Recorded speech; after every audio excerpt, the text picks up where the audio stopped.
নমস্কার, আমি doctor Bhaswati Goswami Chatterjee, consultant dietician. আমার ইউটিউব চ্যানেল কেয়ার অ্যান্ড কিওরে সবাইকে স্বাগত।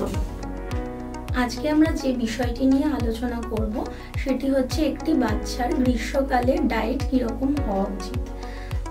অবশ্যই একটা সুষম ব্যালেন্স ডায়েট হতে হবে, যার মধ্যে কার্বোহাইড্রেট থাকবে, প্রোটিন থাকবে, ফ্যাট থাকবে, তার সাথে মিনারেলস, ভিটামিনস এবং আরও অন্যান্য খনিজ এবং জল অবশ্যই থাকবে। তো সেরকম একটু ডায়েট করতে হলে আমাদের কিন্তু দিনের 24 ঘন্টাটাকে একটু কয়েকটা ভাগে ভাগ করে নিতে হবে।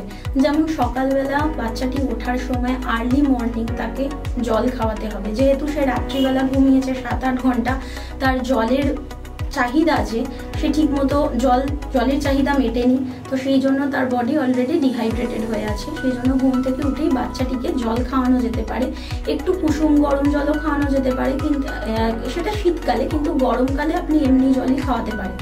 এবং এই জলের মধ্যে শুধু জল না দিয়ে একটু মৌরি ভেজানো জল, যা আমাদের স্টোমাককে ঠান্ডা করে, বা একটু জিরে ভেজানো জল দেওয়া যেতে পারে, সেটা পেটের মধ্যে যে গ্যাস বা ব্লোটিং বা ফ্লাচুলেন্স এইগুলোকে নিয়ন্ত্রণ করে।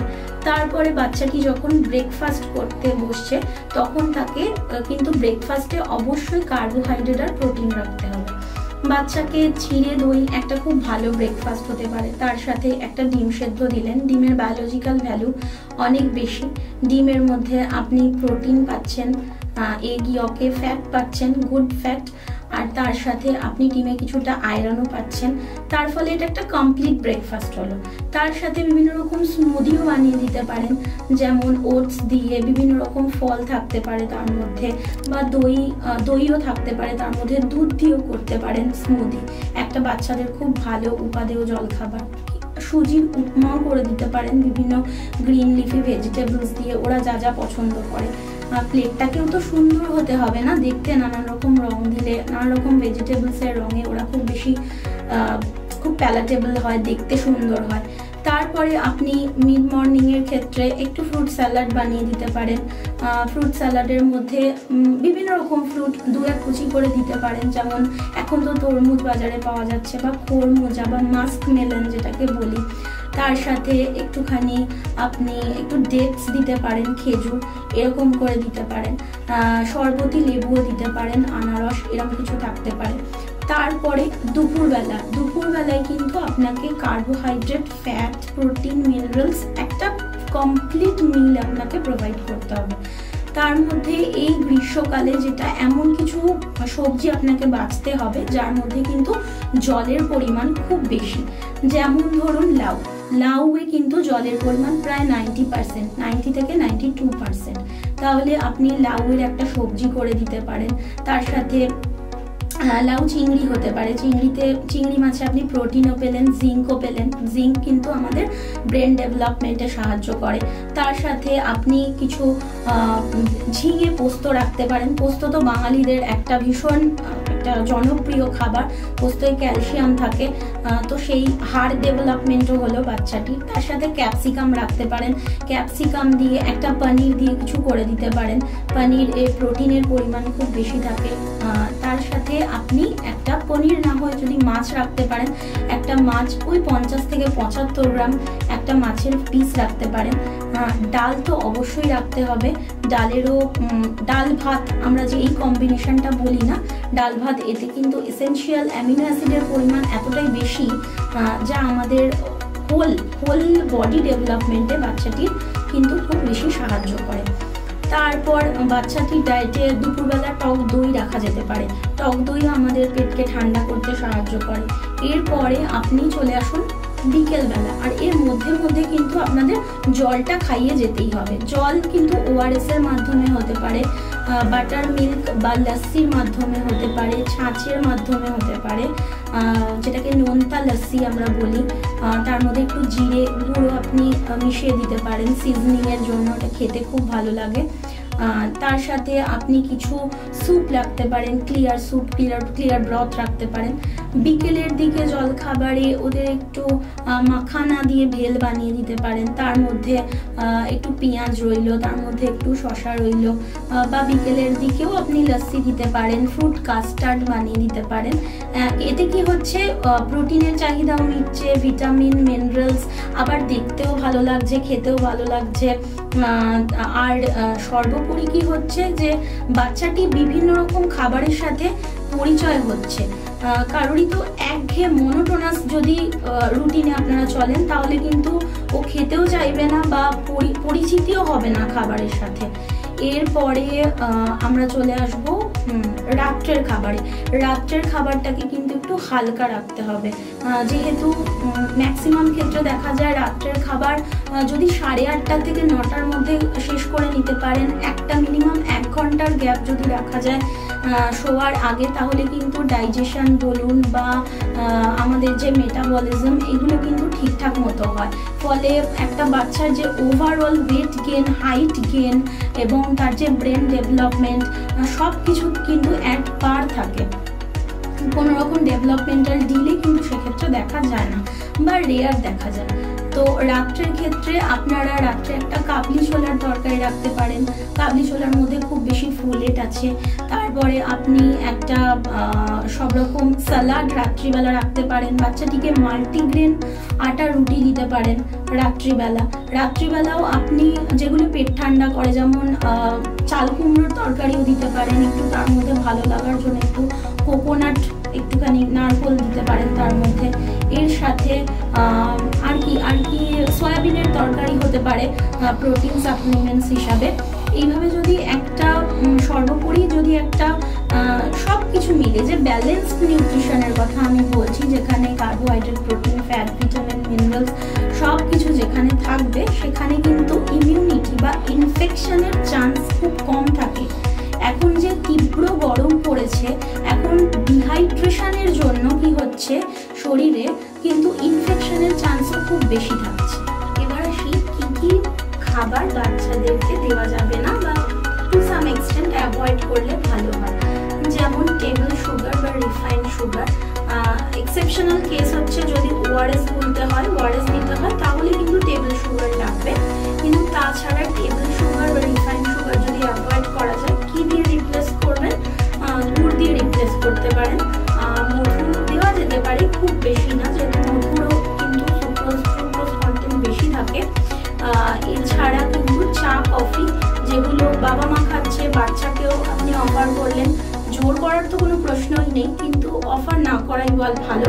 তার বদলে যদি ছাতুর শরবত করে দেন বা ঘোল করে দেন, তাহলে কিন্তু ওইটা একটা ভালো অপশন হতে পারে। এর সাথে কোনো রকম রিফাইন্ড ফ্লাওয়ার দিয়ে তৈরি কোনো রকম পাস্তা, নুডলস, বাজারজাত যেগুলো পাওয়া যায় সেগুলো না করে হাতে করা রুটি একটা ভালো অপশন হতে পারে। রাইস ব্রান অয়েল বা সানফ্লাওয়ার অয়েলে কখনো কখনো ওদেরকে একটু প্যানকেক তৈরি করে দেওয়া বা একটু পরোটা তৈরি করে দেওয়া, এগুলো দিতেই পারেন। আর কোনো রকম কার্বোনেটেড বেভারেজেস, যেমন আমি কোম্পানির নাম অবশ্যই বলবো না, আর্টিফিশিয়াল সুইটনার থাকে ওতে, বা কার্বোনেটেড যেগুলো সফট ড্রিঙ্কস আমরা বলি, ওইগুলো অ্যাভয়েড করাই ভালো। ওগুলো কিন্তু জলের চাহিদা মেটায় না, ওগুলো কিন্তু ডিহাইড্রেশন করে। আমি কিছু সাজেশনস দেবো মায়েদের, স্পেশালি মায়েরাই যেহেতু বাচ্চাদের ডায়েটটা দেখেন, মা বা কেয়ার গিভার যারা বাড়িতে আছেন তাদেরকে, যে বাচ্চাদের ফিডিংয়ের ক্ষেত্রে কিন্তু কতগুলো প্রিন্সিপাল মেনে চলতে হবে। যেমন বাচ্চাকে কখনোই ফোর্স ফিডিং করাবেন না। আমাদের ছোটবেলা থেকে আমরা দেখেছি যে বাচ্চা গোল গাল ছাবি ফেসেসের হলে আমাদের খুব ভালো লাগে, কিন্তু সেটা একদিকে যেমন ছোটবেলা থেকে ইনবর্ন একটা ওবেসিটির চান্স থাকে, সেটা করাবেন না, কখনোই ফোর্স ফিডিং করানো যাবে না। 2 নম্বর হচ্ছে বাচ্চাকে একটু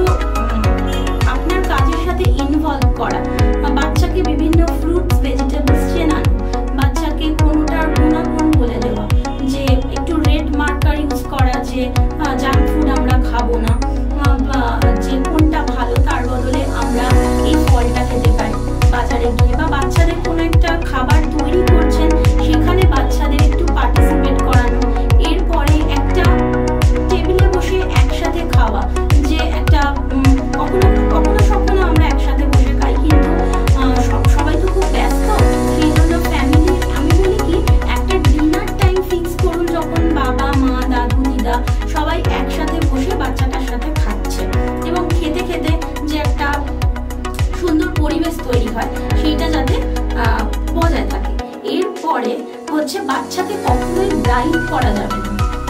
মানে ওটাকে ফোর্স ফিডিং করানোর জন্য এই যে তুমি খেয়ে নাও তাহলে তুমি চকলেটটা পাবে, বা তুমি এটা করে নাও তাহলে তোমাকে একটা খেলনা দেওয়া হবে, কখনোই বাচ্চাকে ব্রাইব করবেন না। এটা কিন্তু খুব ম্যাল প্র্যাকটিস।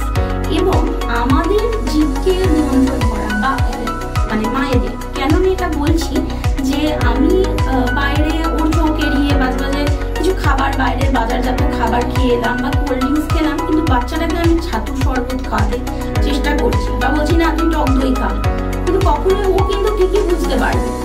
তো সেই জন্য আমাদের কিন্তু সবচেয়ে আগে কন্ট্রোল করতে হবে যে আমরা কি খাবো, কারণ বাচ্চারা কিন্তু ওদের ইনবর্ন যে একটা ধর্ম থাকে যে কি বাচ্চারা কিন্তু কপি করে, বাচ্চারা দেখে শেখে। এইবার যেটা বলছি যে বাচ্চার সাথে সময় কাটান, একটু এক্সারসাইজ করতে বেরোন, অফিস থেকে এসে হোক, বা রোজ যদি নাও পারেন তাহলে সপ্তাহে অন্তত যে উইকেন্ডস গুলো আছে একসাথে হাঁটতে বেরোন, 10 মিনিট 20 মিনিট থেকে একসাথে সময় কাটান। তাতে কি হবে, ওর ডায়েটের মধ্যে কিন্তু এক্সারসাইজটা খুব বড় একটা রোল প্লে করে, তাতে অ্যাসিমিলেশন খুব ভালো হয়, ফুড অ্যাসিমিলেশন। এবং বাচ্চাদেরকে সবচেয়ে আগে যেটা শেখাতে হবে সেটা হচ্ছে টাইম ম্যানেজমেন্ট। একটা বাচ্চাকে আপনি খেতে বসালেন, সে বাচ্চাটার কিন্তু মোটামুটি 8 ঘন্টার মধ্যে কিন্তু তার মিল শেষ হয়ে যাবে। বাচ্চাটাকে আপনি খেতে বসালেন, ও বাচ্চাটা 1 ঘন্টা 1.5 ঘন্টা ধরে খাচ্ছে, এতে কিন্তু ফুড অ্যাবজর্পশন আর নিউট্রিয়েন্ট অ্যাবজর্পশন, অ্যাসিমিলেশন কোনোটাই ঠিক করে হয় না। সেহেতু দেখা যায় যে ওয়েট হাইট কোনোটাই ঠিক করে বাড়ে না, এবং ব্রেন ডেভেলপমেন্টের ক্ষেত্রেও সেক্ষেত্রে অসুবিধা হতে পারে। এবং বাচ্চারা যখন একটা হাংরি, যে খিদে পাচ্ছে, এটা কিন্তু একটা ন্যাচারাল প্রসেস। জোর করে খাওয়ানো সেক্ষেত্রে একদম খুব একটা ম্যাল প্র্যাকটিস। এরপরে হচ্ছে বাচ্চাদের উপর প্রচন্ড চেঁচানো বা বিরক্তি প্রকাশ করা, খাচ্ছে না, এগুলো থেকে কিন্তু বিরত থাকতে হবে। আচ্ছা, বাচ্চাদের সব রকম খাবারের টেস্ট, গন্ধ, টেক্সচার এগুলোর সাথেও কিন্তু পরিচয় করাতে হবে ডে বাই ডে, তাহলে দেখবেন ও খুব বেশি কোঅপারেটিভ নেচার গ্রো করবে। এবং লাস্টলি আমি যেটা বলবো সেটা হচ্ছে প্রচুর পরিমাণে জল খাওয়ার যে প্র্যাকটিস একটা। এখন আমাদের অ্যাডাল্টের কি আমরা বলি যে 200 থেকে 250 ml জল আমাদের প্রতি ঘন্টায় খেতে হবে। তো বাচ্চাদের ক্ষেত্রেও দেখা যায় যে অন্তত মিনিমাম 1.5 লিটার জল এই গ্রীষ্মকালে কিন্তু 1 থেকে 1.5 লিটার জল আমাদের চাই। সেটা যেরকমভাবে আমি বলে দিলাম এর আগে, যে সেটা ওআরএস এর মাধ্যমে হতে পারে, ডাবের জলের মাধ্যমে হতে পারে, বিভিন্ন ঘোল শরবতের মাধ্যমে হতে পারে।